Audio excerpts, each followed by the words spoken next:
WLS Hosted by IDM.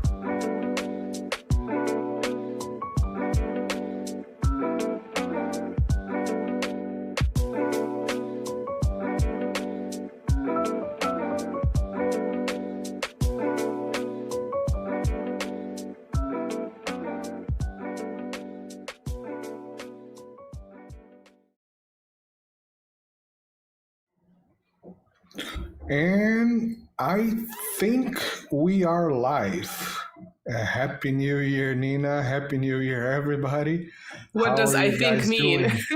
What does I think mean?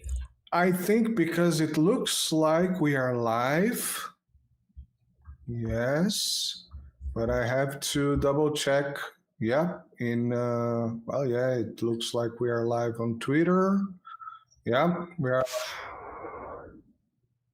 Let me see. Let me just get in there on my phone and see if it actually means we're live. Because on my end, it doesn't look like we're live. So, we are live mostly. Perfect. Okay. Yeah. For some reason on my end, it still has a countdown. But on my phone, it says that I am visible to the niche audience To the niche audience. The niche audience, yes. And so that means TikTok has crashed and Instagram has crashed. So we are good. All the unimportant sources are gone. Welcome to season 2, as Marcelo informed me prior to going live. It's all like one long episode for me, apparently episode 46. So welcome to season 2 of the WinterLatinaShow. Marcelo, have you survived the holidays? Barely, but yeah, kind of. Barely. I mean, I don't have that many holidays. Did you survive the holidays? Because you have 3 of them, which, by the way, one of them is today or tomorrow, right? Yes, yesterday. Well, I mean, Happy New Year from yesterday. I know. Happy second New Year. Yes. Well, even though there are 2 Christmases, the Western Christmas and the Russian Christmas, and 2 New Years, the actual calendar New Year and the old New Year, I think I only had about 1 day off work, maybe 2. So yes, I've survived, and I'm very well exercised from cross-country skiing last night and swimming this morning, so I'm not as angry as usual. So I'm not sure if that's going to be as entertaining as I normally am, because usually I'm pretty, fist-pumpingly ready to go. Right now I'm pretty chill. So what we want to talk about today is another historical subject. And you guys, for those of you who are actually tuned in right now, Marcelo is essentially walking blind into this episode. I mean, he's obviously seen the title, but we've had no conversations about this. So if he's reacting, he's actually reacting as he normally would. This is an honest reaction. Exactly. This is as normally would, because usually I'm walking blind here. Usually. Well, I mean, when it comes to certain current events that we're discussing, you're obviously informed about those. But maybe when it comes to more historical subjects that are outside of your, area of interest, this would be a real walking in blind situation. So our question today is whether the Soviet Union was a traditionalist society. Now, the reason we bring this question up is because there is a huge disconnect between the academia and the public, sort of popular culture. In the academia, this question has been discussed very thoroughly. I mean, there's sort of minor disagreements there, but generally, 20 years ago, 15 years ago, multiple books had come out on this question. However, when it comes to the public, especially North America, but I feel like there's some influence coming from the so-called conservative circles on Western Europe, the EU primarily, I feel like that is the subject that is completely misunderstood. And I'm not sure that if the people that I'm mentioning here are even interested in understanding it, but also, I don't really care. I'm just going to discuss the subject anyway, because it's one of my areas of interest. But basically, when they talk about anything Soviet or socialist or even communist, usually it's basically something that is a euphemism for I don't like it. There is really no attempt to differentiate between actual historical circumstances versus using labels. And so they look at people today whom I would actually call ideologically left liberal, but because those people would be using certain insignia and calling themselves in a certain way, they're automatically described as, oh, they have a hammer and sickle, therefore they're this and that. And it's completely then misinterprets the actual historical context for the Soviet Union and the types of things that these people promote today, and then they're then criticized by the so-called conservatives, are very, very far removed from the types of social values that the Soviet Union had. So this is why we want to touch upon the subject, to bring a little bit more clarity. And I think it's a very interesting subject as well, in terms of, I think usually culture war is kind of an interesting subject. And in today's day and age, I think what usually gets covered as culture war is kind of like low-hanging fruit, whereas I think historical topics are a little bit more interesting, at least to me. And so the other thing that we want to cover is the term traditionalist, right? Or traditional, because there are all kinds of traditional societies. You know, you can say maybe pre-modern, you can kind of use that qualifier, maybe even early modern. And those societies may have some similarities, but they're not the same. Some of them were more clan-based and tribal, right? Some of them were in Europe. Initially, they were feudal, and then they slowly transformed, developing the middle class. However, in those societies, by and large, patriarchy, which is another term that's really gets thrown around and really without really attachment to anything physical anymore. It just for some people it ends up being a compliment, and for other people it ends up being an insult without really understanding what that means. But we can say that for those traditional societies, patriarchy was one of the qualifiers. What's described today as traditional gender roles, right? Possibly large families. So this is how we're going to define traditionalism, very, very roughly speaking, because it's really kind of hard to attach it to one particular culture. You know, obviously, even in the case of Russia, which is our case study today, that social form has transformed going into the 20th century. So this is what we're dealing with. Marcelo, before we jump into the topic, do you have any opinions about, on the one hand, these conservatives, which sometimes are very reasonable people, but when it comes to this particular topic, it's like they completely lose all their brain cells and become these, you know, amoebas masquerading as humans. On the other hand, you have the blue hairs with various facial piercings who are not really any better. They're sort of two sides of the same coin. I think I kind of expressed my opinion without expressing my opinion on both of those parties that I mentioned. What's your opinion before we jump in?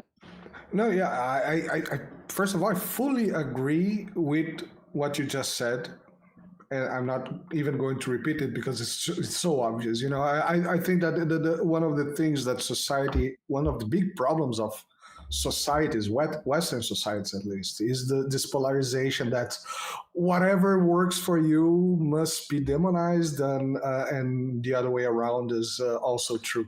So yeah, in Brazil, for example, Brazil is a very complex society, in my point of view. It was, at least when I left. So it's a very complex society in this way, because at the same time that we are very blue hair, pierced faced, we are also, going to the church on Sundays, stuff like that. So it's a society. I used to say that when I talk about that with my European friends.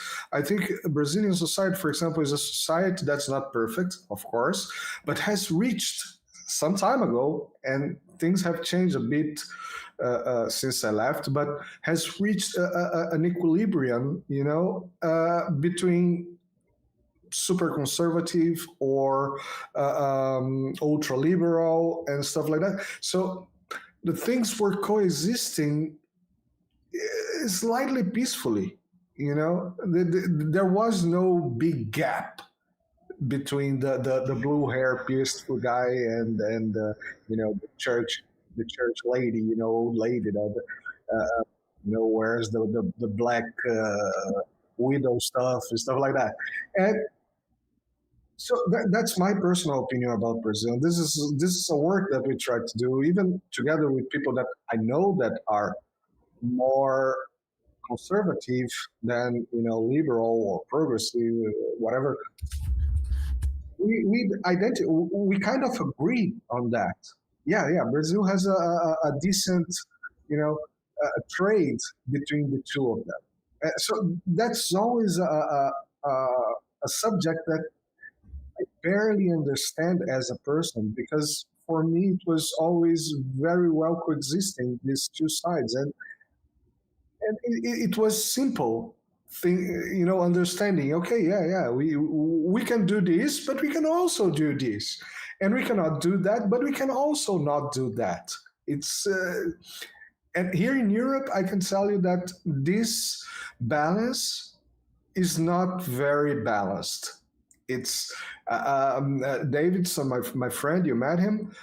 He used to say that the conservatives are the braking of the car, and the liberals, progressives are the full gas. And here it's like full gas, and and Brazil kind of walk on the speed limit. That's more or less the idea. Yeah, it's, at least from what you're saying, I mean, I'm unfamiliar with those social dynamics in Brazil, but it sounds like it's a little bit less polarized than North America or what you're describing about Western Europe. But getting back to Russia, we're not going to talk about the late Russian Empire, but if you look at that society right before 1917, it's a very large country. It's predominantly Orthodox. That's Christian Orthodox, right? That's not the only religion that's there. So, for instance, Poland at this time, right, is part of the Russian Empire, so it's Catholic. You had the Caucasus, parts of which are Christian, parts of which are Muslim. You had parts in Central Asia in the north where there are Buddhists, but all of these religions are being practiced. Despite the differences in religions, the predominant trait is that there are, large families. Large families are considered good religiously, but they're also considered good in a society that's primarily agrarian, right? About 70% farming society at this time, because children are going to help out, right, with the farming work. And so it's practical, but it's also considered good according to various religions that I've mentioned. Education-wise, literacy is really not great at this stage. Obviously, in cities, it's a little bit better. In sort of the more European parts of the Russian Empire, it's a little bit better. But by and large, it requires a lot of improvement because there's no state initiative that we would later see in the 20th century. But generally, it's a socially conservative society. It's a religious society.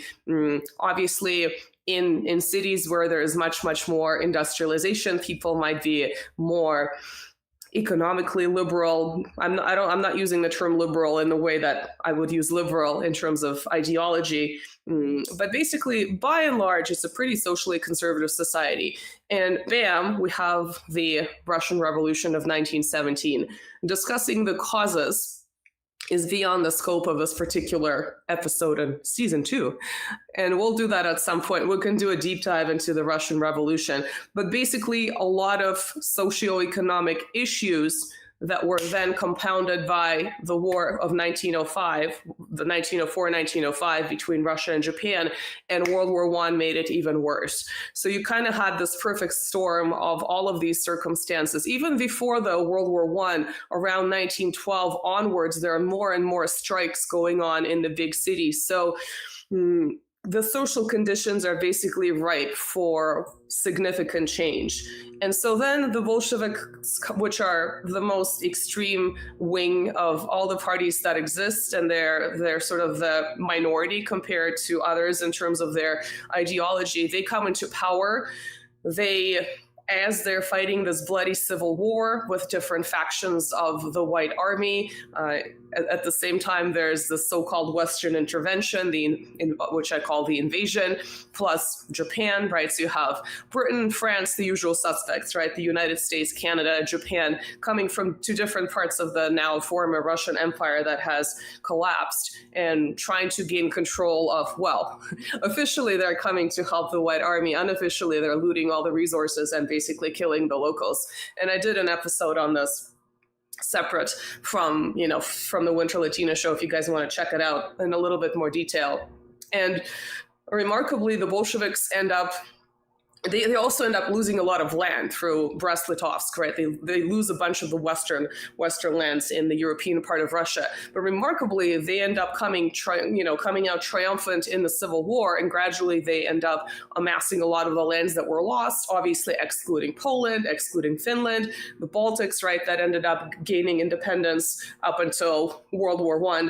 And so basically, it's kind of remarkable that they were successful considering how dire the circumstances were. But be that as it may, here you have a group of people coming into power and putting this country back together in the same geopolitical entity, but very different ideologically. So these are, they're officially Marxists, but right off the bat, there is a problem. I don't know how much Marx you've read, but if you've read any Marx, well, you can answer me and then I'll get back into this. Some I did. Some.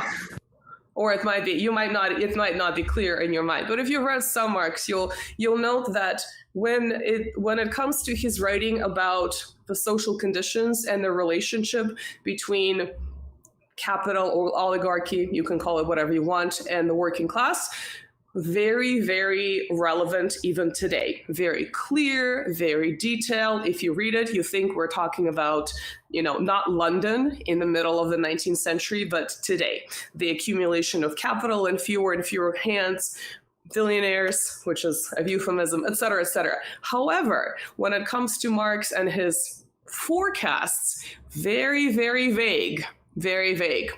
His forecast about the ultimate statelessness after a social revolution, how the social revolution is going to take place, much, much more vague than his socioeconomic analysis. And so, but one thing, of course, that he did say is that such a revolution is going to occur in a very industrialized society. But that's not what happened, right? We had Russia and we had China, two very agrarian societies where this type of revolution explicitly motivated by Karl Marx occurred, but completely negating what his forecast was. So right off the bat, we have a problem. And of course, Russian revolutionaries led by Vladimir Lenin, some of them are intellectuals themselves, right? They're prolific writers, so they had their own ideas about what would happen.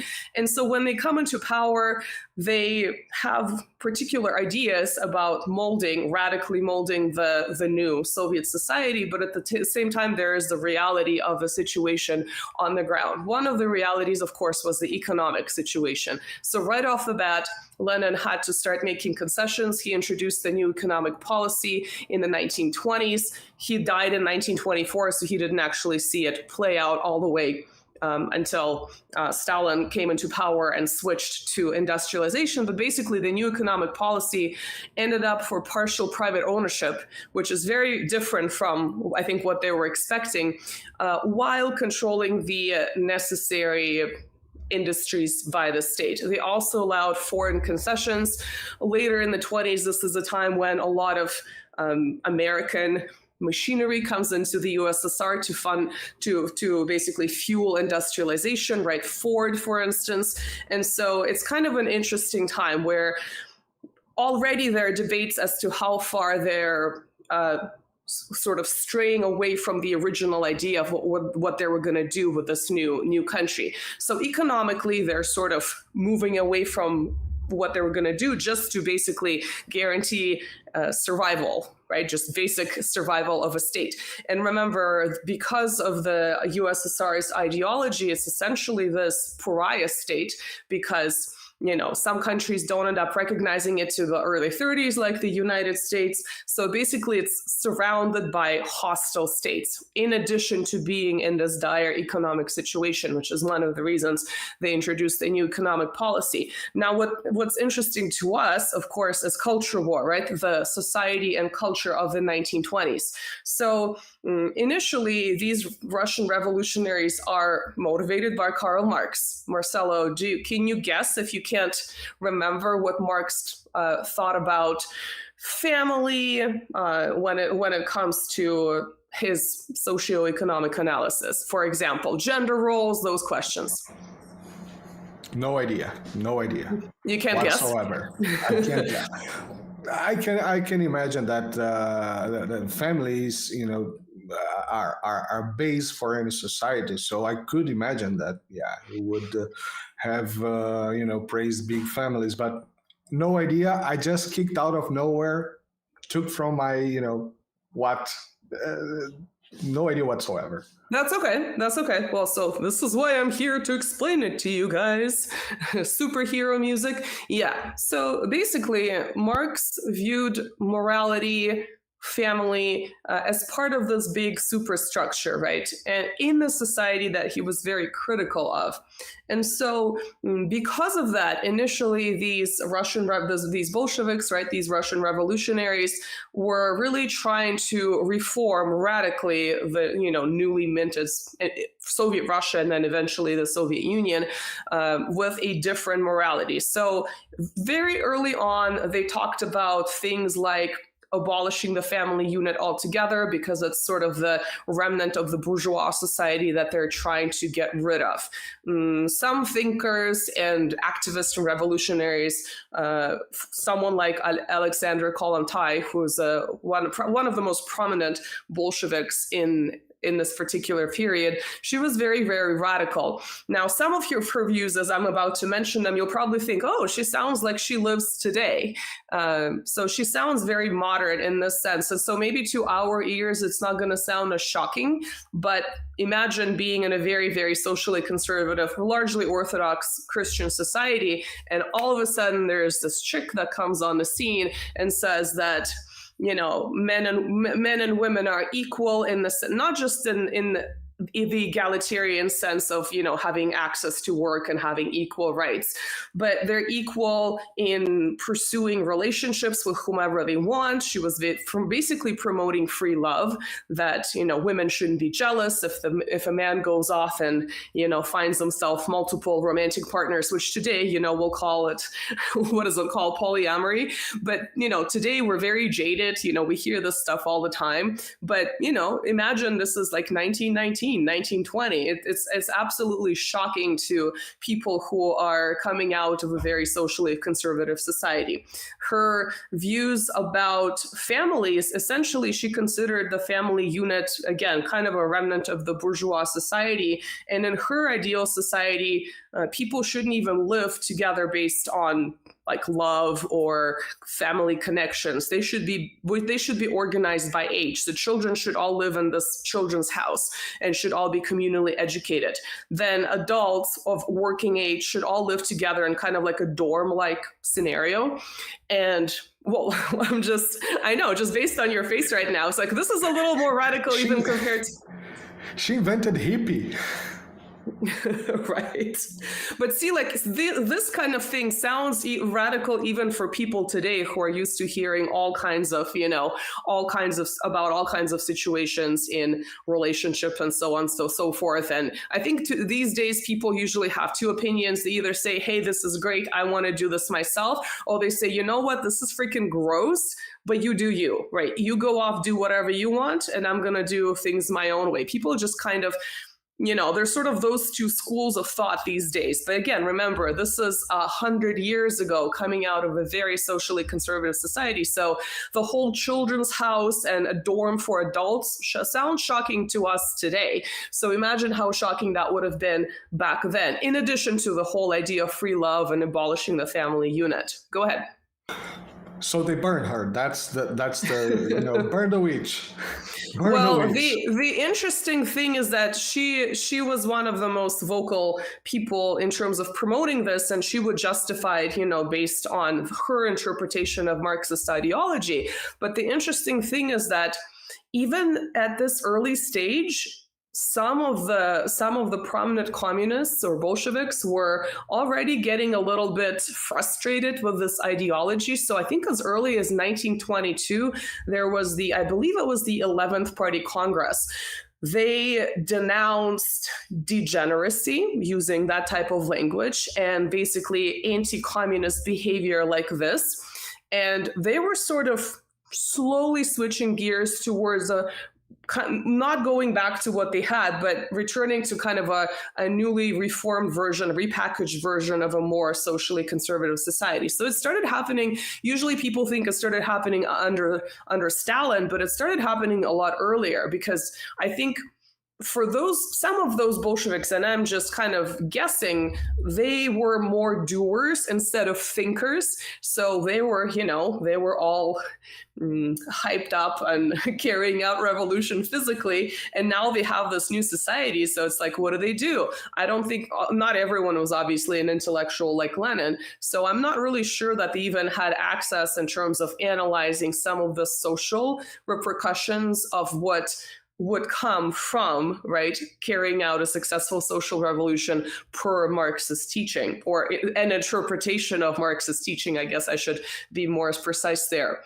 And so, that pushback against what they call degeneracy started happening much earlier. In the 1920, I believe it was right in 1920, they actually legalized abortion. Again, very early, much earlier than other countries. If you Google when other countries have done it, it happened later. But even there, they legalized it, and then they started putting restrictions on them, more and more and more restrictions. And then we'll get to this, by 1936, Stalin completely canceled that out. And it wasn't until the 1950s with Khrushchev who brought that back. And so, again, kind of an interesting parameter to measure social conservatism or lack thereof in terms of looking at the legality of abortion. And we're not going to discuss what we think about this topic. We're just talking about, what that society thought. Again, think about a society that's socially conservative with large families, 6 children, 10 children. They're helping out the smaller children. They're working in the fields. Bam, all of a sudden you're legalizing abortion, which obviously, according to Christian teaching, is not exactly considered beneficial, to say the least. So this must have been very, very shocking to that, to kind of regular people in that society as well, as one of the parameters. Go ahead. I think it's also I think it's also important to point out that, as you mentioned, we're talking about the 1920s. And the women equality status by worldwide Hague Convention, it only came out in 1948. Okay, so until 1948, women were not even allowed to vote in many countries. In Brazil, the rights were different, and we have to have this in mind when we're talking about a timeline. Yeah, of course. And so the other thing, speaking of women's rights, obviously, like I said, apart from all this, gender nonsense that we just mentioned with Alexandra Kollontai, I think I kind of revealed what I think about her. Oops. There was also kind of more practical issues at hand, right? The fact that women now had access to any kind of employment. They were seen as, equal creators of this new society. And if you look at advertising from that period coming from the state, right? State advertising, you can call it agitation or propaganda. Women and men are portrayed in almost like a unisex way, where women are wearing more masculine clothes. Now you can tell they're women because either from their hair or from some kind of headgear that they're wearing, but they're not portrayed as women that we'll see that start appearing in social advertising and political advertising of the 1930s, where they regain their feminine qualities. So that was also very interesting in terms of social values.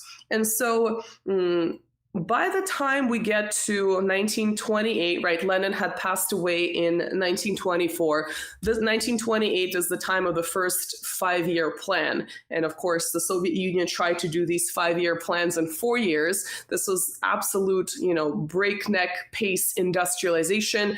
If you think about the way countries industrialize naturally, right, big scare quotes, it took them decades. Britain had the first and the second industrial revolution in different centuries. And here is Stalin, who is trying to catch up with capitalist countries. And essentially, the goal here is to overtake them.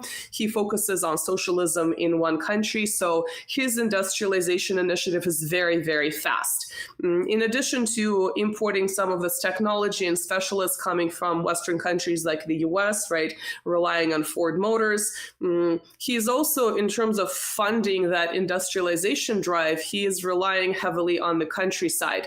Now, obviously, when you're using the supplies from the countryside, that's going to have in some ways negative impact, right, on farming. And so this is the time of 1932, 1933. This is when the big famine comes. That's not the first famine in what became the Soviet Union. There was another famine during the Civil War in 1918. This is the famine that certain Western powers and Ukraine like to politicize as their own. We're not allowed to, on my channel, we're not allowed to use the term that they use because it's ahistoric.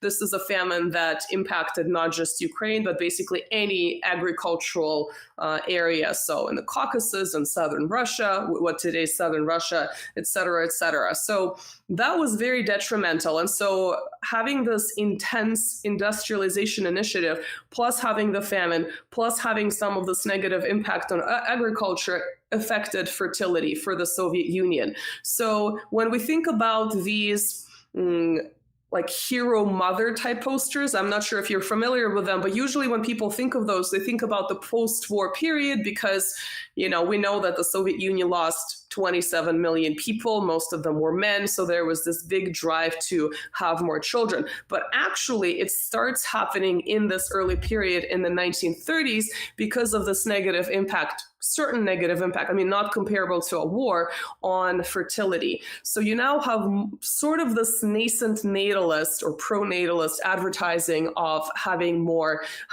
children. This is the time when you have women being portrayed in a more feminine way in political and social advertising coming from the States. So very different, like I said, from what we've seen in the 1920s. So it's kind of an interesting time because women still have all of these rights, right, on paper in terms of being able to have any job that they want, including very masculine, right, jobs in factories and so on and so forth, or anywhere they want.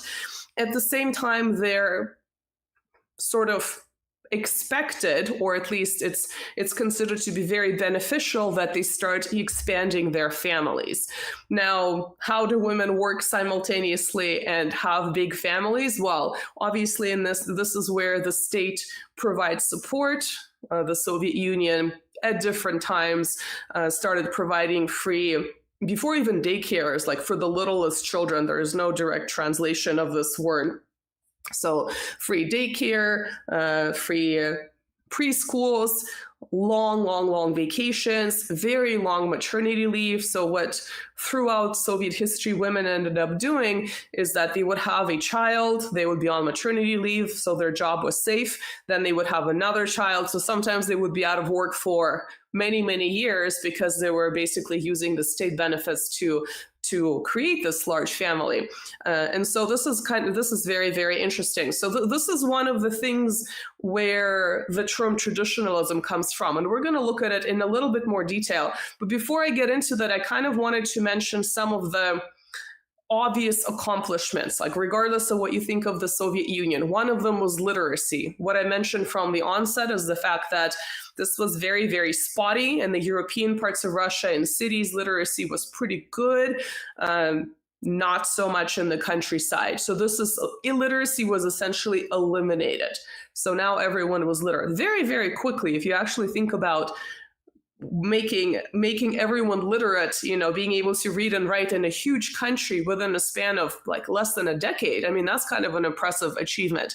The other thing that happened is, of course, as part of industrialization, people had electricity where they never had electricity before. So kind of having basic necessities that, to us, they're basic today. They were definitely not basic back in the day. The other very important thing that happened was the huge reduction of childhood mortality through medical developments. And as part of that, there was an elimination or at least reduction, depending on what the illness was, of very serious illnesses that used to ravage Russia. So basically you had better education, starting from the basic literacy level, but because education was free, even post-secondary education, people were just gaining that education very easily. You had people who were now healthier. There was, this emphasis on hygiene and medical well-being. That wasn't really quite the case prior to this. And you had more modern technology, right, up to the standards of the first third of the 20th century. So this is basically what happened by, 1930s, the middle of the 1930s. These are undeniable achievements. So this is now a very different society. And so people who were living in the countryside, they didn't have access to any of this. Yes, the more privileged, upper middle class people might have some of this. Of course, they were literate and educated, and they had access to better medical care. But that sort of lifting of the masses, again, it's a definite achievement. There's, whatever you think about Stalin or the Soviet Union, there's no denying this. And if you go read any legitimate Western historian, he or she will begrudgingly admit that this is what happened. Marcelo, any comments before I get into the more specific cultural topics? I think this topic is extremely interesting and important. We have discussed this several times in the channel, including the times before the WinterLatinaShow that we had done some episodes together. Again, we're talking about the early 20th century. We are in 2025 now, season 2 of the WinterLatinaShow, 2025. And when I try to explain to Europeans, for example, what basic sewage is, which is a problem in Brazil, it's the lack of basic sewage, it's hard to explain. They lack the capability to extrapolate the minds to a place where you don't have basic sewage.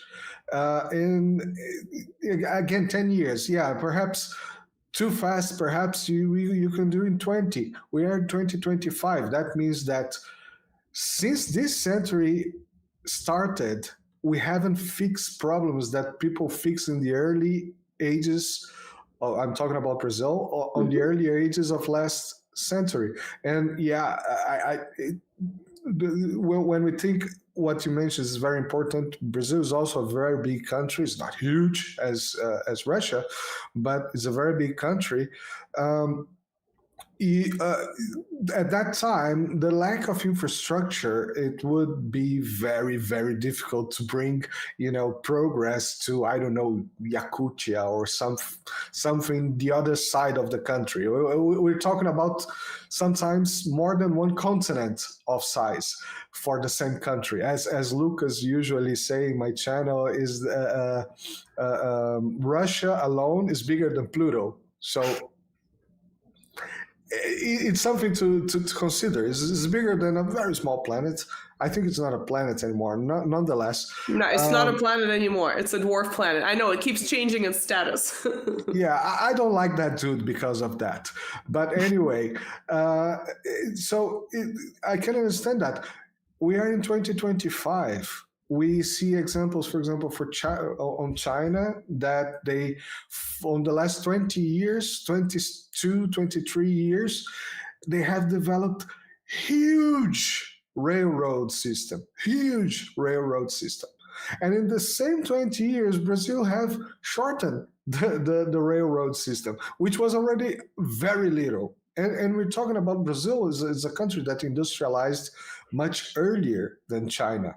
Actually, the Chinese went to Brazil to learn. I know we're talking about Russia. It's important to picture other rounds. The Chinese went to Brazil to see what was being done in the middle of the last century. So Brazilian people, see, the guys did the obvious, which is literacy, health, and education. Education, like higher education. I just said literacy because it's already the basic. 100 years ago, what are we waiting for?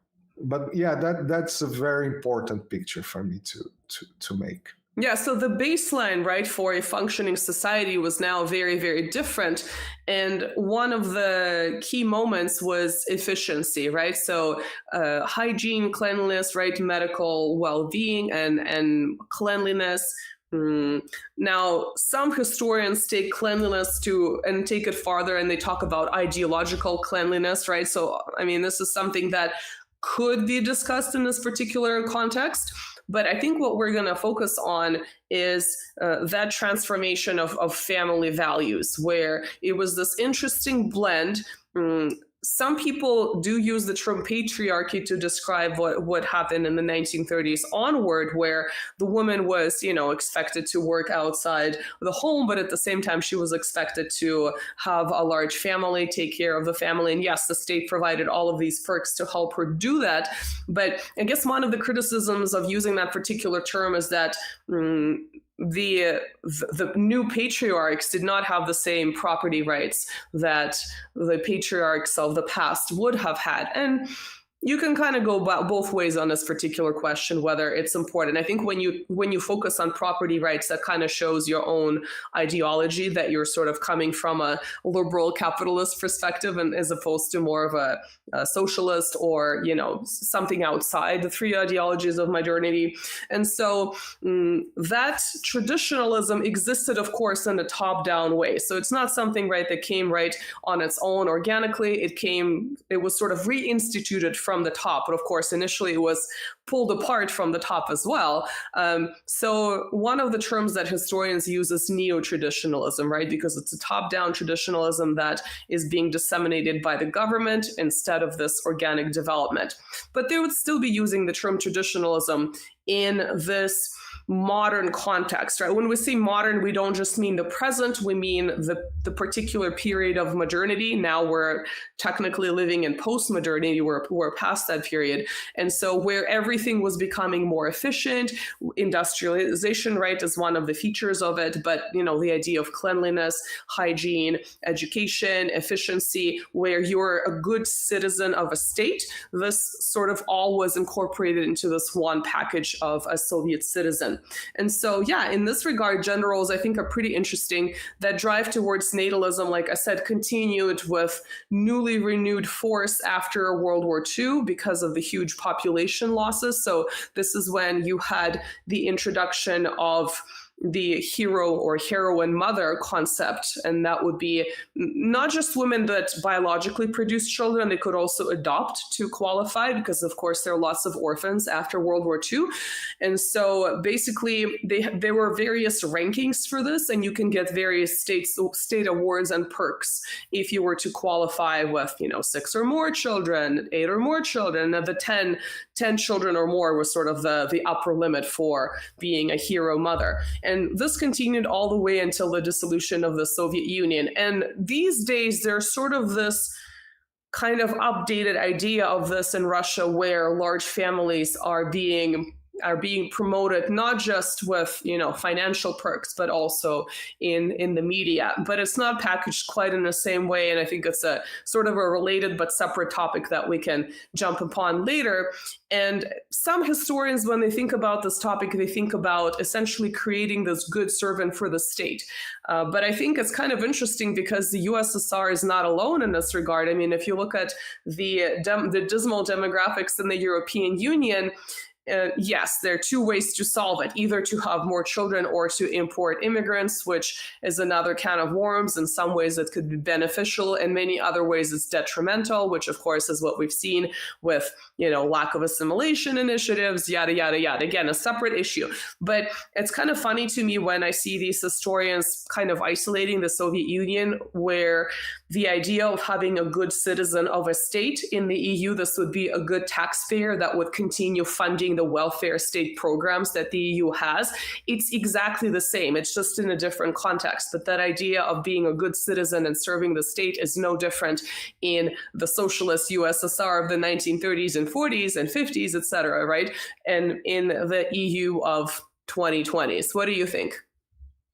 Well, we can remember the words of JFK. Ask not what the country can do for you, but what you can do for your country, right? So, yeah, I think, yeah, a society is a bunch of rules that are veiled, that we don't actually know. It's not just the law, but there's also rules of, living among each other the good citizen, the good worker, the person that will follow the law, because the law it's important. Liking it or not, yeah, we can change. Not perfect. Nothing's perfect.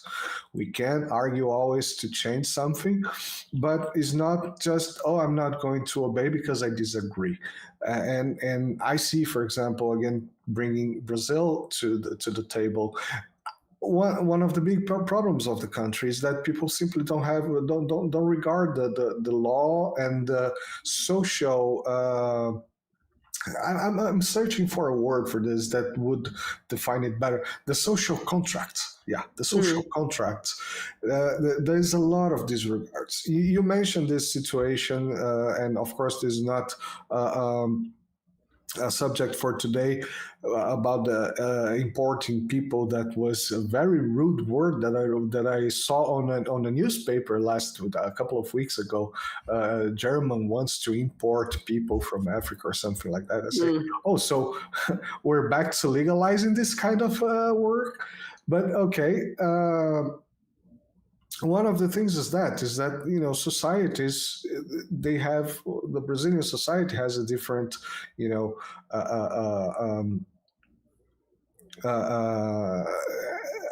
different dynamics than the American society, the European society, the African society. And when you bring everything together too fast, because at the same time, as I was talking in the beginning of the episode, one of the things that I think brings this equilibrium on Brazilian society, it's exactly the mixing of it. You have Europeans, Africans, Indian Americans, people from everywhere, Asians. You have people from everywhere, a lot of cultures, but this dilutes on time. This is not, a one-punch stuff. Now, today, you have just one-punch migration movement, and then you don't integrate these people, and then they do not feel part of that society, so they do not adapt to that society. And yeah, I think that the situation on the good citizen, on the good taxpayer, or ask not what your country can do for you, but what you can do for your country. This is important. And it's not unusual. Again, it's completely not unusual for the Soviet Union. Another feature of being a good citizen and, developing greater social cohesion was much like you had, anti-drug advertisement in the last few decades. You had, pro-sobriety advertising. Again, this was part of the greater health drive, but it was anti-alcohol consumption and pro-sobriety. Again, being a more productive citizen. Now, obviously, in the workplace, the most productive workers were lauded. Stakhanovites were part of a movement. They were not just producers; they're super producers that just exceeded all expectations. They're awarded and lauded, but they were basically used as an example set for everyone else to try to get to their levels of performance, again, as part of being a good citizen. Another important feature was not just literacy and post-secondary education, it was the overall issue of culturedness. Being cultured became very important. And this is where there is this resurrection of classical literature that comes back into the Soviet Union at the school level, where it's heavily promoted and advocated for by the state. So in the 1920s, of course, you had lots of revolutionary poets and writers that were matching the spirit of the time. But in the 1930s, you almost have this retro return to some of the most famous, poets that we can think of today, like Pushkin, for instance. And so that was also very interesting, where that was part of culturedness, being well read. And personally, to me, it sounds like a great thing, where people who are not necessarily intellectuals or academics, they're expected to be well read in the classics, which certainly is something that's missing from today's society. But yes, this was something that was heavily promoted from top down. And as part of that, there's another thing that's related to this particular topic, and it's something that we've mentioned when we discuss the former Soviet republics, and that is the fact that in these former Soviet republics, especially in the 1920s, there was this promotion of using locals and elevating them to positions of power. We talked about this happening in Ukraine, but it happened in every single Soviet republic.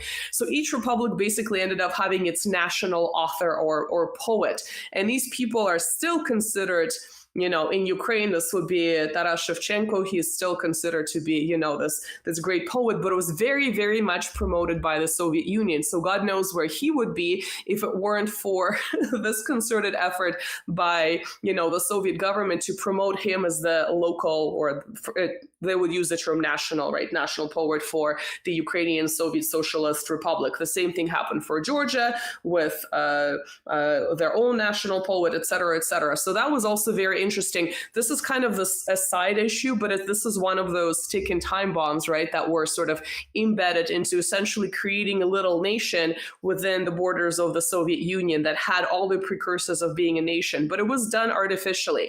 Again, I'm not saying that these poets didn't exist, but the way they're promoted and elevated to this amplified status and promoted all across the Soviet Union was strictly from, coming from the Soviet government. It wasn't coming from these regions. So that was definitely part of culturedness too, in addition to reading classical literature.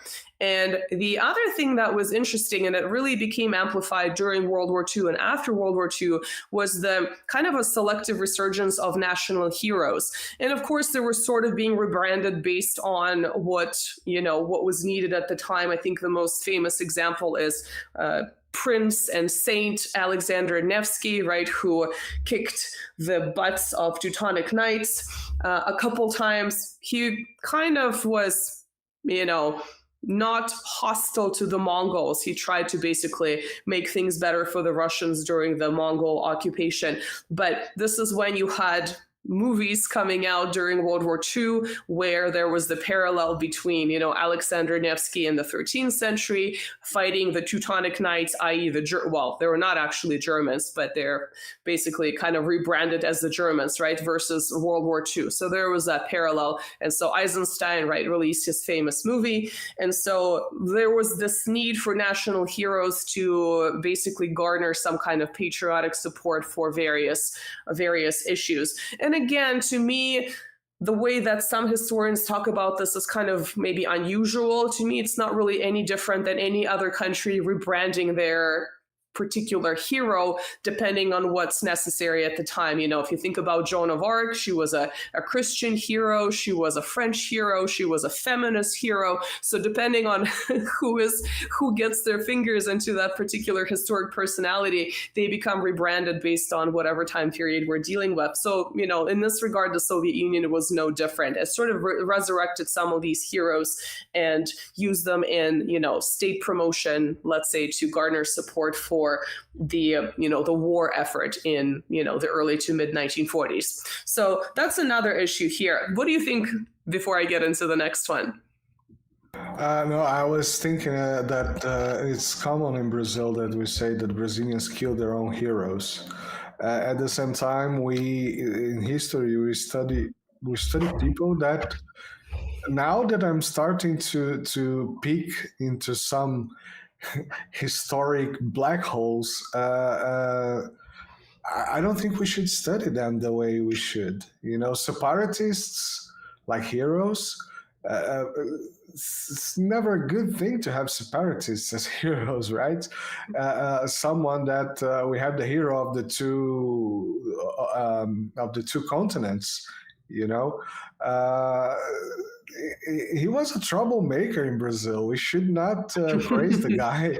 So are you saying we should study them more historically accurately instead of just kind of amplifying them as a symbol of something? As a symbol of something, yes. Yeah, of course, there were struggles, but those people, there were real struggles. There were problems there. But those people are nothing but separatists. They just wanted to separate. They were separatists. They wanted to separate.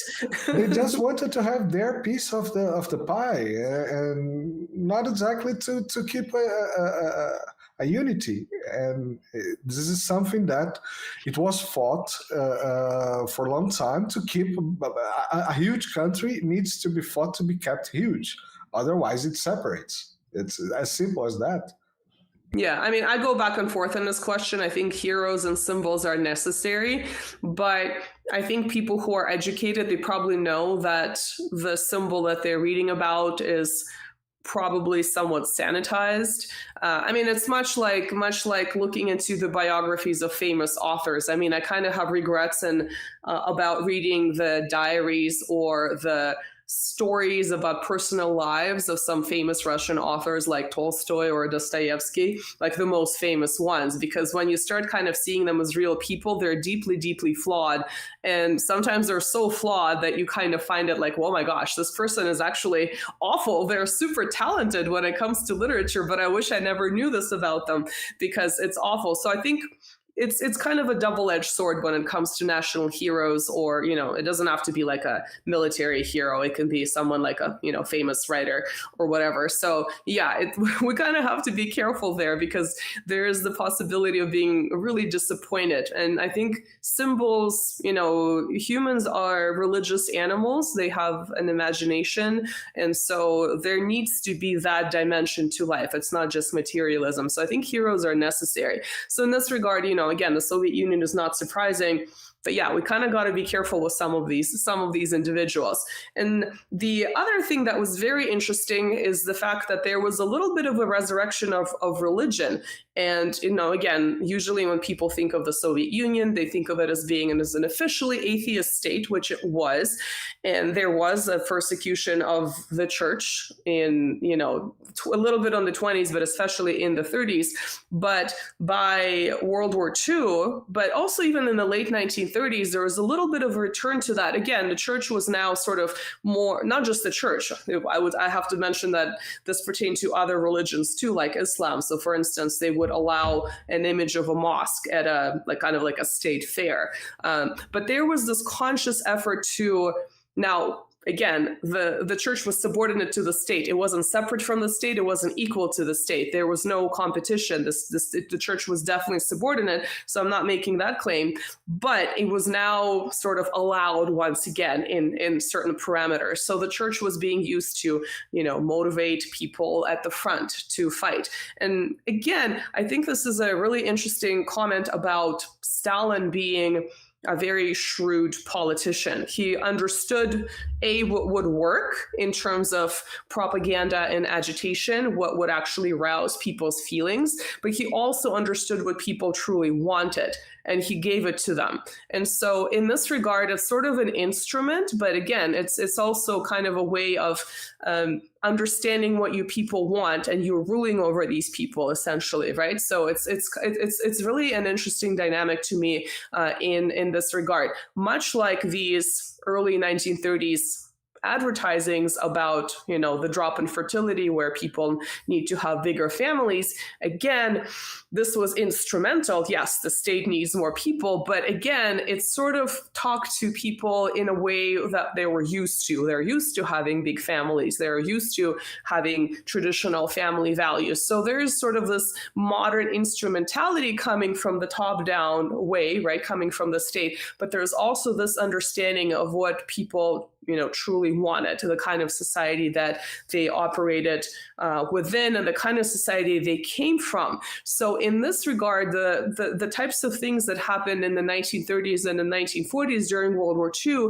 there was sort of this weird return, not quite a return to the traditionalism, right, of the late 19th, early 20th century, of the late Russian Empire, but it definitely was a lot closer to what the early Bolsheviks were trying to do in the early 1920s. And so this is what we refer to as neo-traditionalism. Now, of course, it's something that wasn't completely stable throughout, the entire Soviet history. One example I already used was Khrushchev reintroducing or re-legalizing abortions, but the idea of, a hero mother and the need to have bigger families in various ways that the Soviet Union maintained that type of propaganda, positive natalist propaganda, up until its dissolution. The emphasis on culturedness, the emphasis on education and being a good citizen by being educated and, being a hardworking, contributing member of society, all of those things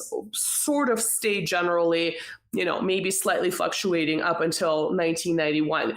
And so some historians look at this as sort of a betrayal of the revolution. And this idea happened very, very early on. As soon as it started happening with the economic concessions in the 1920s, some ideologues would talk about a betrayal of the revolution. And of course, some historians would perceive it in this way as well, but especially with Stalin's 1936 constitution that I already mentioned, that basically took away a lot of these policies that the early Bolsheviks introduced prior to his rise to the top of the Soviet power. But other historians kind of look at it as like I said, more in an instrumental way, where this actually made sense. And this made sense in terms of giving the Soviet people what they wanted and bringing it closer to the type of society that they wanted. So it wasn't so much a betrayal of the revolution, it was actually kind of de-radicalizing it to the point of making more sense, right? And now in this society, the new, modern, hygienic, well-educated, cultured Soviet citizen could function a lot better because it was a little bit closer to where he or she came from, but at the same time, it was repackaged in this modern context. Go ahead. Yeah, one thing, while we're talking about, one thing that kind of pisses me off is that there's always this thought of, the revolution did not work because A or B betrayed the revolution. And no, it was not perfect. They were somewhere in a terrain that they had no idea what they were doing. They were creating new stuff and having to deal with new problems, with new issues, with new difficulties. For example, as you mentioned, there was a down on the fertility for a long time, and they say, "Oh crap, we need more people. What are we going to do?" And we see people making mistakes today in this era. Imagine that time with not the easy of information that we have today, and that brings me always to the point that looking at the present, we are entering a period of time, new period of time, with all this multipolarity and BRICS, NATO, United States, capitalism, that we don't know what's going to happen. But today we have means to understand. And one thing that I think is kind of important to have in mind is that it's no problem for us as human beings to ditch some of our knowledge our previous knowledge and say, okay, this is new. This is going to be new. Perhaps this is not going to work. And let's get what we can use from this, because it's important. It's there. Some of it has been proven good or right. Some of this didn't work. One thing that when you mentioned this cycle, what seems like a very, very natural cycle on history is exactly this. You have some full gas on liberalism or progressism, and then things started to go to hell. Yeah, I mean, it's the French Revolution, right? You have the revolution in 1789, and then you have a really violent response to it. So in this regard, it's really not surprising that it's like the pendulum is going to swing one way really far, but then it has to come back. But I think in terms of culture, it's really interesting because kind of like the way I introduced this topic, where some of these, especially American conservatives, you know, the way they think of the Soviet Union, they think they're a bunch of these, you know, gender neutral pronoun people running around in, you know, the 1930s. And it's just, it couldn't be any farther from the truth.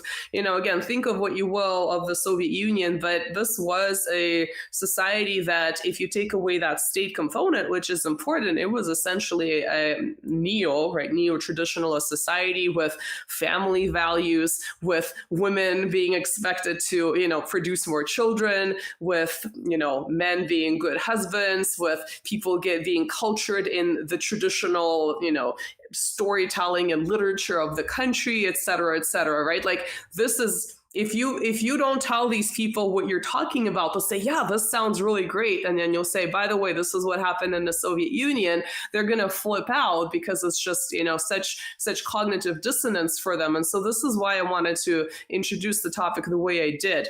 I don't think I'm going to reach these people. I don't think they're my audience, but, well, maybe one of these days we're going to sit them down, Clockwork Orange style. We're going to peel their eyes and we're going to make them listen to a lecture.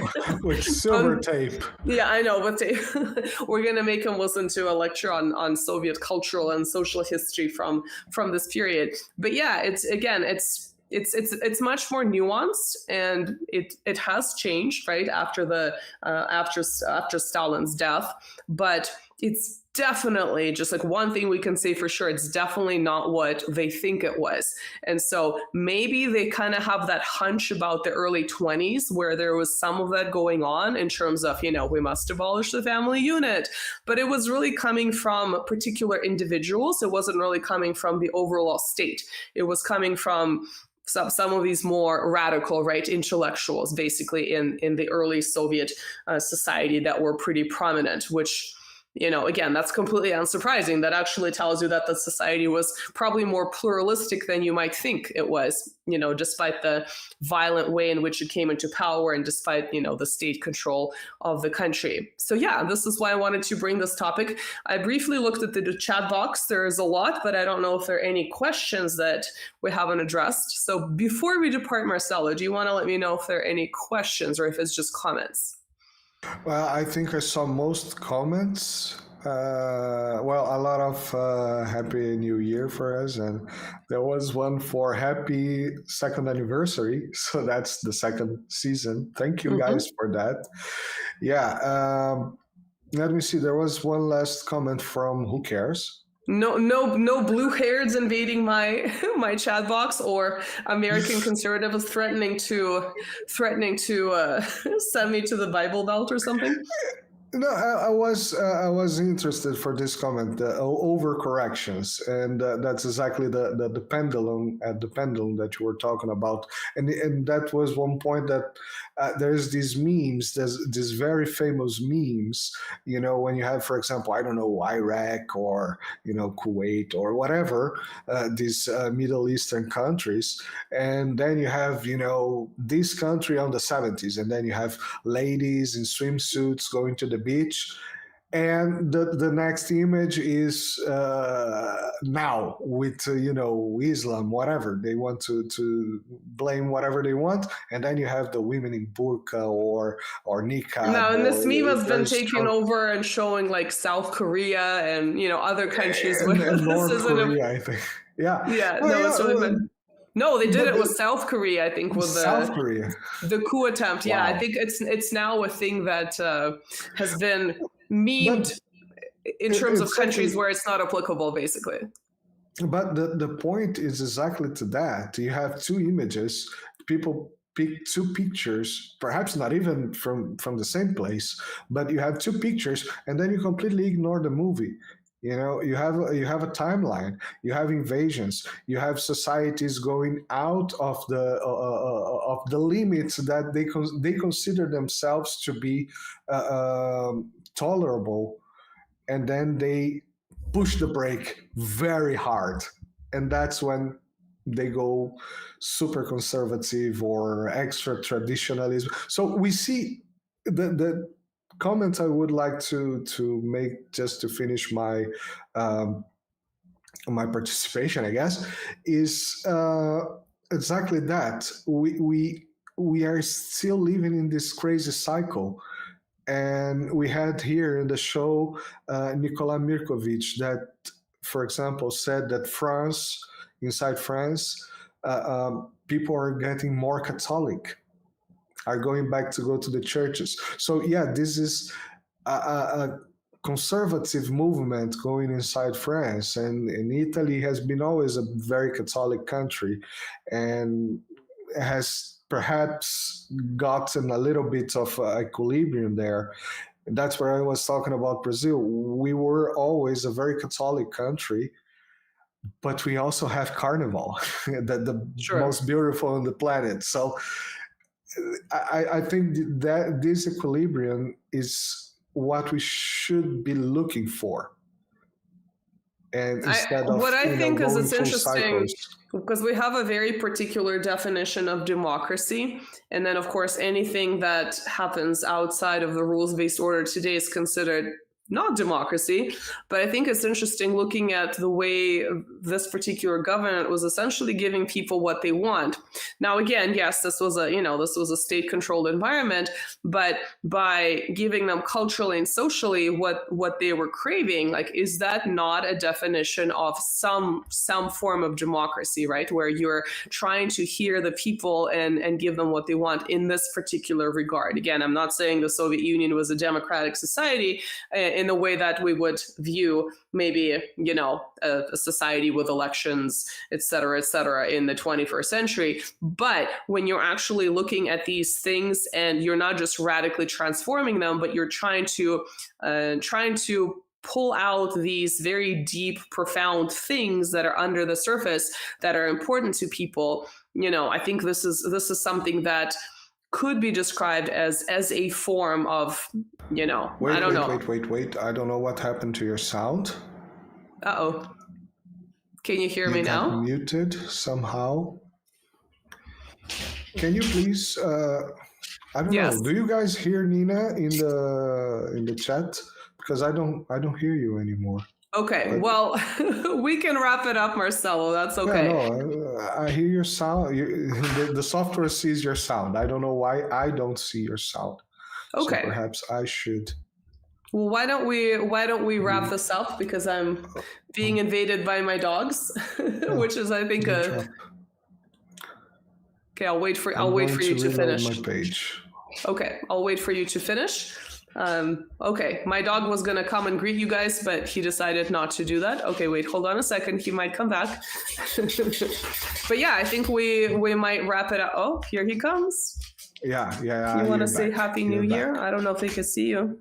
Can they see you? Come here. It's Come here, faulty. giant basset hound. There we go.